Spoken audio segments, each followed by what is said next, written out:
standing contacts policy? Senator, yes, I will meet with White House counsel and I will meet with the appropriate officials and follow the contacts policy. My time has expired. Thank you, Ms. Bondi. Senator Cornyn. Ms. Bondi, your testimony is music to my ears. Thank you.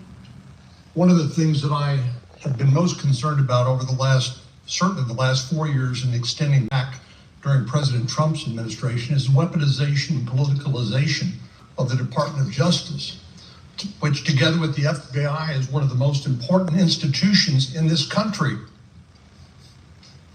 If people don't trust that their elected officials will faithfully enforce the law or administer equal justice under the law, they've lost faith in America. And that disturbs me greatly, and I know it does you too, based on what you said. So I'm delighted to hear you say what you have said, but I want to talk about some specific topics. Time is short. First, the border.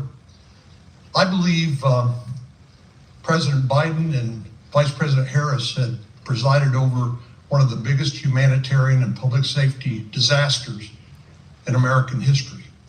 Senator Cruz and I represent a state with 1,200 miles of common border with America. But as you pointed out with fentanyl, what happens at the border doesn't stay at the border.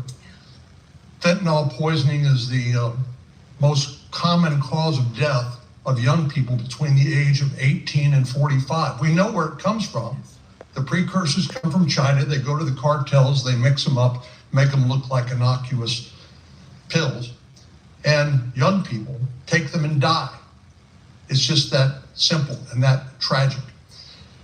So there's just so much that we could talk about with regard to the border, but I know people have voted for President Trump in large part because of his promise to restore security at the border. Will you do everything within your power as Attorney General to enforce the laws on the book, including the President's executive orders, which I anticipate he will be signing on January the 20th when he is sworn in, and help do everything you can and the Department of Justice can is to restore security to our southern border? Yes, Senator, absolutely.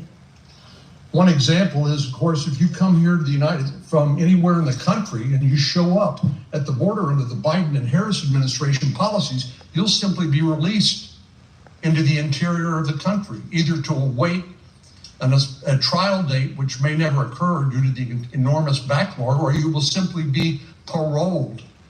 And I know parole has a special connotation in the criminal law, but in this context, as you know, it's designed to be administered on a case-by-case basis. Yet President Biden and Vice President Harris had granted parole, that has released people into the United States on a categorical basis, or anybody who shows up, or because they don't have the detention facilities to keep them.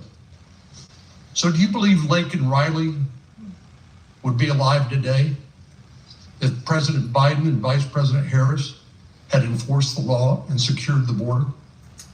Senator, he should not have been in our country, and then Lake and Riley would have been alive. And I don't think it's just Lake and Riley. There are so many victims throughout our country. Not only that, we're all familiar with the violent gangs who are coming into our country, walking into our country freely through the open border. The cartels, the gangs, Venezuela's let people out of their prisons. It's been reported. I don't have the security clearance yet to see what's happening, but I know, we all know, there are criminals throughout our country, and it is my commitment to you on both sides of the aisle that I will do everything in my power with the agencies that fall under me if I am confirmed to make America safe again. We have to do that, Senator. Well, many of us, of course, see classified information on the Intelligence Committee or just generally in our duties as a senator. And so you're not going to feel any better about the blinking lights, the danger that Director Ray has talked about.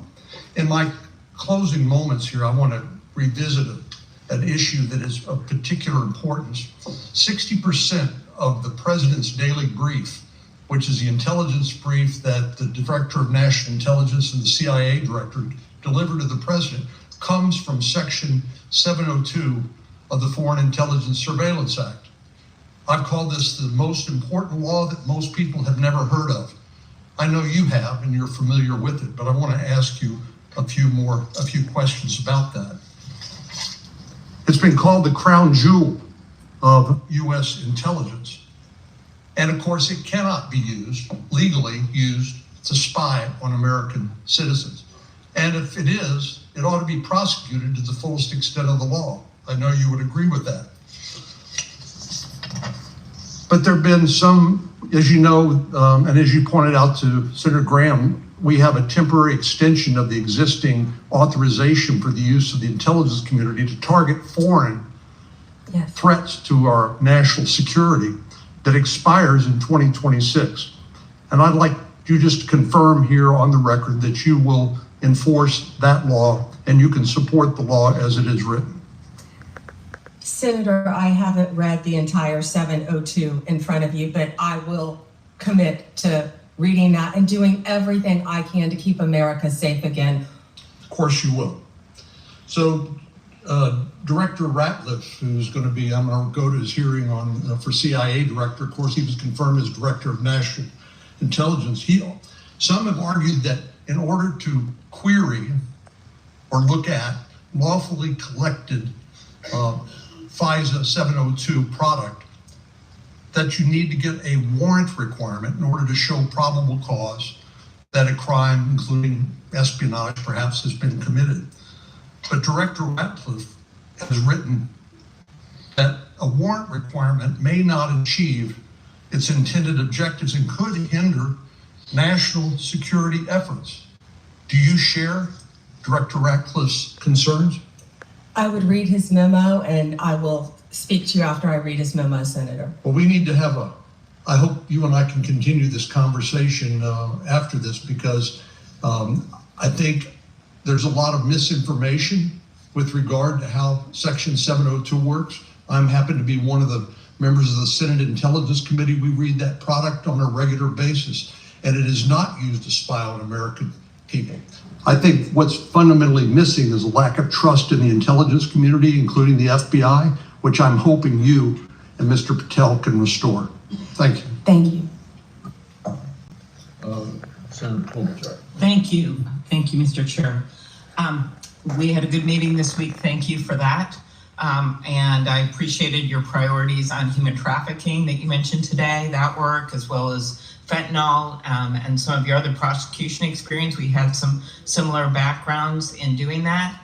And I want to talk about, first of all, the U.S. Attorney's Office in Minnesota, one of the premier offices in the country. This office has been instrumental in combating violent crime, dismantling street gangs, taking fentanyl off our streets, enforcing civil rights laws after George Floyd's murder, ensuring victims of fraud get justice.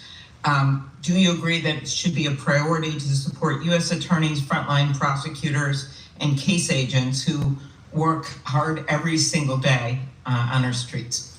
Senator, I think that is one of the most important things in our country right now. And there are so many good men and women within the Justice Department throughout our country, as well as all the law enforcement agencies. Yes, they work very hard and they will be supported. I'm concerned about some of the proposals that could put cuts in the COPS program, burn JAG programs. I know you're familiar with those. Senator Murkowski and I lead the COPS reauthorization bill. Father God, today, in the authority of the